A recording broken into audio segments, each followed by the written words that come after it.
এই জন্য বলেছে এখন কি করা, তো এখানে আলবানিয়া ওনাকে তৈরি করলেন, ওনার সাথে আরো ক্লিন শেপ করেনেওয়ালা আরো 10 দিনকে তৈরি করলেন, চিল্লা 10 দিন লাগাইছে, এগুলি পাওয়া যায় করে সেরা উনি টুরিস্টের ভিসা লাগাইলেন।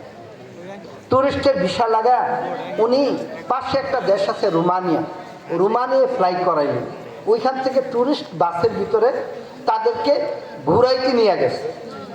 40 দিন ওনারা ওই শহরে ছিলেন, কোথাও নামাজ পড়তে পারেননি, সারাদিন ওইখানে সফর করতেন, ঘুরতেন, আর মসজিদে হোটেলে আইসা তারা সারাদিনের নামাজ আদায় করতেন। এইভাবে ওনারা এই চিল্লার জামাত শেষ করে যখন ওনারা বিদায় নেন, তো বাসের যে ড্রাইভার ছিল নওজোয়ান 20 বছর বয়স, তার সাথে একটা মহিলা ছিল, মেয়ে ছিল 16 বছর বয়স, তারা 2 ভাই বোন ছিল। তারা যখন বর্ডারে তাদেরকে বলল, দেখেন আমরা 40টা দিন আপনাদের সাথে ছিলাম, আপনাদের সমস্ত কার্যকলাপ দেখেছি, আজকে আমরা পরিচয় দিই, আমার বাবা এই দেশের বড় একজন আলেম ছিলেন, আমার এই ড্রাইভারটা আমার ভাই, আমি তার বোন, এই 40 দিনে কখনো আমরা আপনার পরিচয় দিতে পারি নাই যে আমরা মুসলমান, পরিচয় দিতে পারিনি। এরপর আমি শেষ করে দিচ্ছি, এই পরিচয় দিতে পারি না, গেছে নেক্সট বলছে আমি 40 দিন পরে আরেকটা জামাত পাঠাইলাম। এরকম করতে গেলে 6 মাস জামাতের পরে কানুন পাশ হইল, হ্যাঁ এখন কেউ বাইরের থেকে টুরিস্ট আসলে তাদের জন্য দাড়ি টুপির পাবন্দি নেই, দাড়ি টুপির পাবন্দি নেই। এরপরে আমি দাড়ি টুপিওয়ালা এক জামাত পাঠাইলাম, তারা ঘুরে আর মানুষকে সালাম দেয়, কিন্তু নিয়ম হয়েছে সালামের উত্তর দিলে 10 বছর জেল হবে, সে যদি লোকাল হয়। সময় হলে পার্কে আমরা নামাজ পড়ি, মানুষ থাকে আমাদের দিকে, চোখ দিয়ে ঝরঝর করে পানি পড়তে থাকে। শেষ হয়েছে, এরপরে 6 মাস পরে, এটা 1996-এর ঘটনা, ওই আমির সাহেবের সাথে আমার নিজে কথা হয়েছে, বলছে আমাদের একটা জামাত পাঠাইছে, ওরা আমার কাছে আসছে, গ্রিসে জামাত পাঠাইছে, পাঠানোর পরে বলতেছে যে দেখেন আমরা 10 জনের জামাত, ওই তারানার ভিতরে মেইন একটা বড় মসজিদ আছে, ওই মসজিদের ভিতরে আমরা মিউজিয়াম বানায় রাখছি, এই মিউজিয়ামের ভিতরে আমরা গেলাম, তো আমাদের সাথে এক ভদ্রলোক ছিল, সিলেট বাড়ি তার, ইংল্যান্ডে থাকে, পাগল ধরনের। সে বলল লেখা আছে কেউ এখানে পেয়ার নামাজ পড়ার জন্য অনুমতি চাইবেন না। উনি গিয়ে বললো আমি সব নামাজ পড়বো। বল তুমি যদি নামাজ পড়ো আমাদের সবাইকে জেলে নিয়ে যাবে, তুমি কি চাও জেলে যাইবা? জেলে গেলে যান, আমি নামাজ পড়বই। সিলেটের মানুষ একটু পাঠান দেমাগের হয়, সে নামাজ পড়বই। তো বললো আমরা ভয়ে চতুর্দিকে সাথীরা ঘেরাও দিলাম, সে তাকে লুকায় নামাজ পড়াইলাম, নামাজ পড়তে শেষ করছে। নামাজ পড়তে পড়তে আমরা আস্তে আস্তে মাগরিবের সময় হয়ে গেছে, সূর্য ডুবতেছে, চতুর্দিকে কাঁটা তারের বেড়া, ওই মসজিদে আমি দেখে আসছি, কাঁটা তারের বেড়া, ফৌজিরা আর্মিরা চতুর্দিকে ঘেরাও দেওয়া। ওই লোক যখন আমরা বের হয়ে আসছি, এমন সময় সে বলতেছে আমি আজান দিব। বলছে আল্লাহর বান্দা, তোমাকে এত বুঝাইলাম, তোমাকে নামাজ পড়াইলাম, এখন তুমি আজান দিবা, তা তো আমাদের সবাই জেল খাটতে দেবো, কোন আজান দিব। বলতে বলতে ওই লোকটা এরকম একটা ফাল দিয়া কাটা তার পারে ভিতরে গিয়া আল্লাহু আকবার আজান দিতে শুরু করছে। বলছে আমরা তো কবুতের মতো কাঁপতে শুরু করছি, জানি না কি হবে। আজান দেওয়ার শেষে আমরা দেখতেছি ওই আর্মিদের সবার চোখের ভিতরে পানি টলটল করতেছে, সে আজান দিয়ে বের হয়ে আসছে, সবাই তাকে। আমরা নামাজ পড়লাম, নামাজ পড়ার আমরা ওইখান থেকে ফিরে আসছি। 6 মাস পরে শুনলাম যে আলবানিয়াকে ইসলামের জন্য মুক্ত করে দেওয়া হয়েছে। আমাকে সময় নেই, আমার জীবনে হাজারো ঘটনা আছে, শুধু আমি তোমাদেরকে জরিপ বইলা দিই। আজ থেকে 30 বছর আগে ইতালিতে 2-4টা মসজিদ ছিল, আজকে এই ওলামাদের মেহনতে আজকে ইতালির ভিতরে 3500 মসজিদ। ফ্রান্সের ভিতরে এই মুহূর্তে 4000-এর উপরে মসজিদ আছে।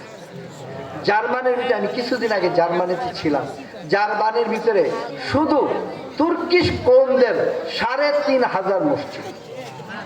কিছুদিন এরদোগান একটা মসজিদ বানাইছে, যেই মসজিদের ভিতরে ইঞ্জিনিয়ার সাহেব উনি মাইফা বইলা দিবে, ভিতরের অংশের ভিতরে ৫০,০০০ মানুষ নামাজ পড়ছে ভিতরের মসজিদ।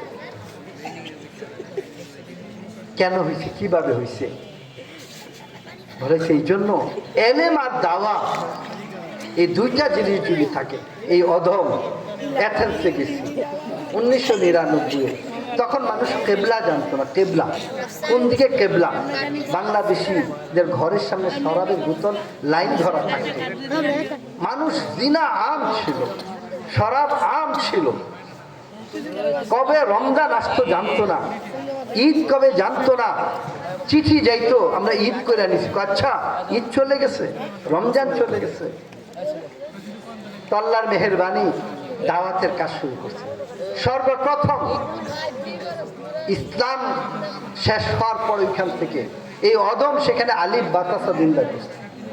আজকে সেখানে গত 2 বছর আগে 10 জন স্টুডেন্ট ছাত্রদেরকে নিয়ে এখান থেকে চিল্লার সফর করে গেছি। আজকে তাদের পুলিশ আমাকে জিজ্ঞাসা করতেছে, তুমি এদেরকে কি করছো যে এরা ফেরেশতার মতো চলে নগ্ন দেশের ভিতরে? এই জন্য আল্লাহ পাক তোমাদেরকে ফেরেশতা বানায়। তোমরা যদি নিয়ত করো যে আমরা দুনিয়ার শেষ প্রান্তে যাব, আমরা মরক্কোতে গেছি, মরক্কোর নাম শুনছো? লাস্ট অফ দ্য ওয়ার্ল্ড এদিকে, এরপরে হলো একদম লাস্টে অ্যান্টার্কটিকা, আর কোনো ইয়া নাই।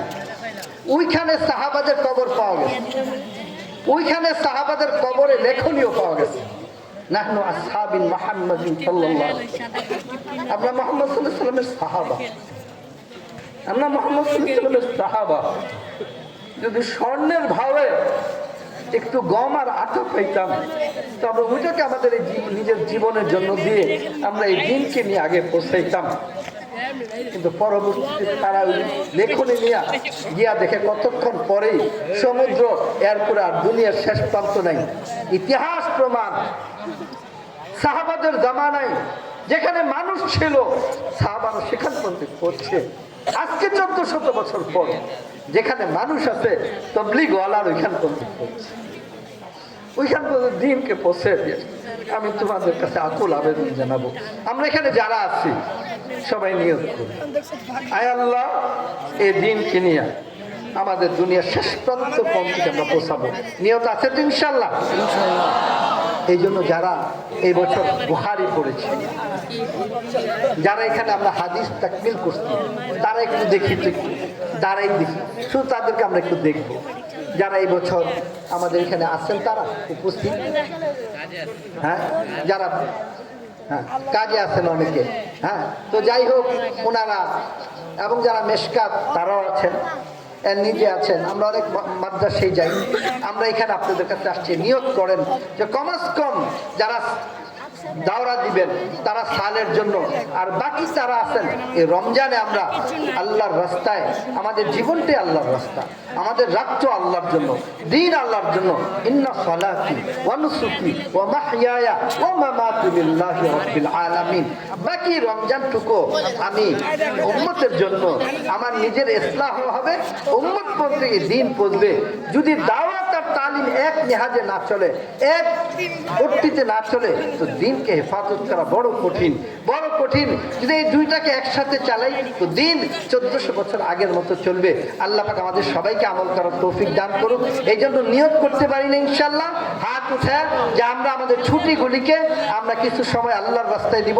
তো এর আছেন ইনশাল্লাহ, হাত উঠান তো। আল্লাহ আমাদের সবাইকে কবুল ফরমায়। এই বলেই আমি আমার কথাকে শেষ করলাম। ওয়া আখিরি দাওয়ানা আনিল হামদুলিল্লাহি রাব্বিল আলামিন। মাশাআল্লাহ, মারহাবা, জাযা